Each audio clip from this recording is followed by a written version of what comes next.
যতই আছ বুদ্ধি কৃষ্ণ ধৰি মহ সিদ্ধি সংসাৰ ব্যাধিৰ নাম ভনিল শংকৰে নিৰন্তৰ নৰে ডাকি বোলা ৰাম ৰাম হৰি ৰাম ৰাম ৰাম ৰাম হৰি ৰাম ৰাম ৰাম ৰাম ৰাম। কৃষ্ণ আমাক উপদেশে গুৰুজনাই কৈছে শুনা সবাসদ ভাগৱত পদ আত নকৰিবা সংখ্যা নামত সংখ্যা আমাৰ কৰিব নালাগে দেই সংশয় থাকিব নালাগে যে নামে মোক তৰাব নিয়াব তৰাব পাৰিবনে নাই নামে মোক তৰাব নোৱাৰিব নেকি এনেকুৱা সংশয় কৰিব নালাগে যে সংশয় আমাৰ দূৰ হৈ থাকিব লাগিব নামে আমাক গতি দিব পাৰিব এইটো সুদৃঢ় বিশ্বাস আমাৰ থাকিব লাগিব দেই। ৰামত ভকতি কৰি একমতি বানৰে মাৰিলা লংকা।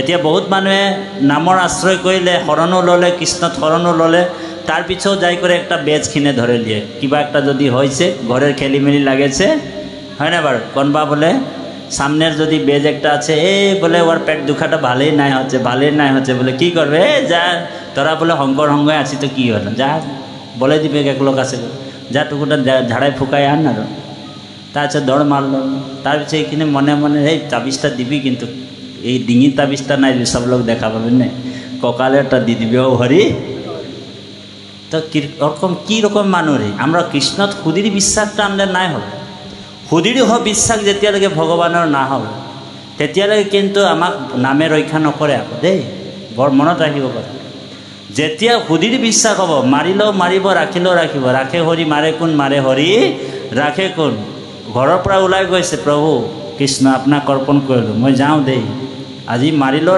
মাৰিব ৰাখিলেও ৰাখিব আজি ঈশ্বৰে আমাক হয়তো আমাৰ যিমানটো প্ৰাৰব্ধ আছিলে হয়তো সিমানে আমি ভোগ কৰিবলৈ আজিৰ দিনটোতে আমাৰ মৰণে আছেই যেন আপোনাক ভগৱন্তই বিধিৰ বিধান লিখিয়ে দিছে আপোনাক কোনেও ৰাখিব নোৱাৰে কিন্তু ভগৱানে কৈছে যে আপোনাৰ আৰু সময় আছে অলপ দিনৰ আগত মোৰ বনগাঁৱৰ ওচৰত এটা এক্সিডেণ্ট হ'ল 120 স্পীডত মই আৰু ৰামেশ্বৰ ৰাজপুত বাপ আহি আছিলোঁ গাড়ী এখন তেজপুৰত প্ৰগ্ৰেম এটা কৰি তাৰ নেক্সট দিনাখন গোলাঘাট দেৰগাঁৱত এই গোলাঘাটৰ কোনোবা এটা জেগা আঞ্চলিক এখনত হা আঞ্চলিকত 12টাৰ পৰা অনুষ্ঠান আছিল 110 স্পীডত মই গাড়ীখন আহি আছিলে বাপক কৈছোঁ বাপ মোৰ টোপনি গৈছে ৰাতিটো মোৰ ভালকৈ টোপনি নাই অহা আপুনি গাড়ীখন লাহে লাহে চলাওক বাপেও আকৌ নতুন গাড়ী পাই অ হৰি অ ৰাম পূৰা 120 দবাই দিলে আগফালৰ গাড়ীখিনি গৈ আছে বেছি স্পীডত তেওঁ ভাবিলে ময়ো পাৰ হৈ যাওঁ তাৰ সেই সময়তে আকৌ মোৰ চকু খোল খাই গ'ল দেই মই টোপনিয়াই আছিলোঁ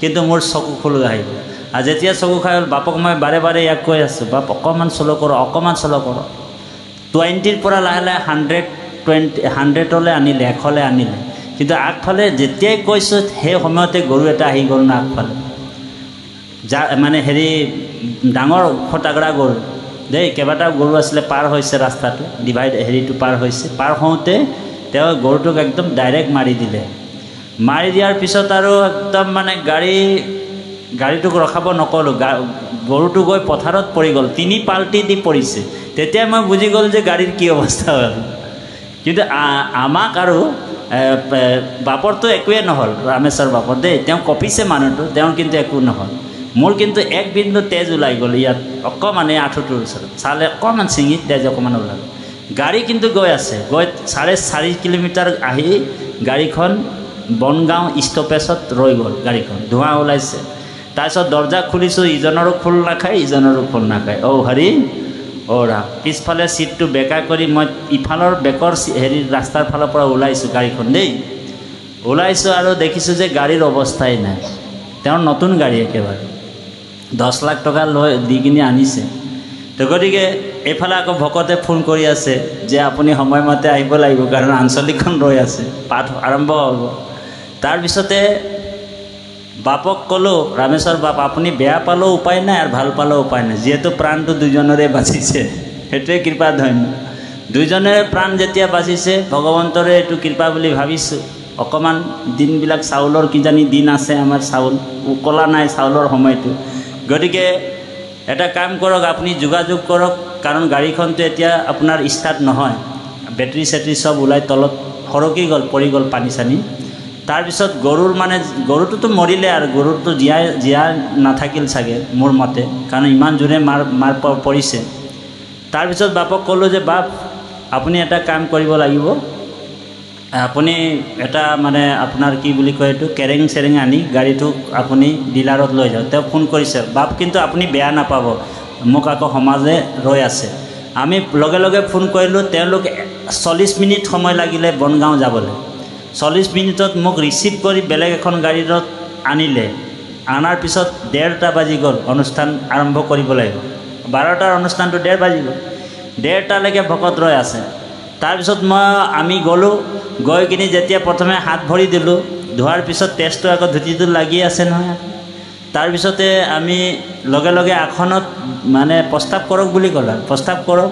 তাৰপিছত আমি এষাৰ কথা ক'লোঁ, ভগৱানেও চাগে আপোনালোকৰ মাজত আমাক আনিলে, প্ৰভু সমস্ত সেৱা জনাইছোঁ।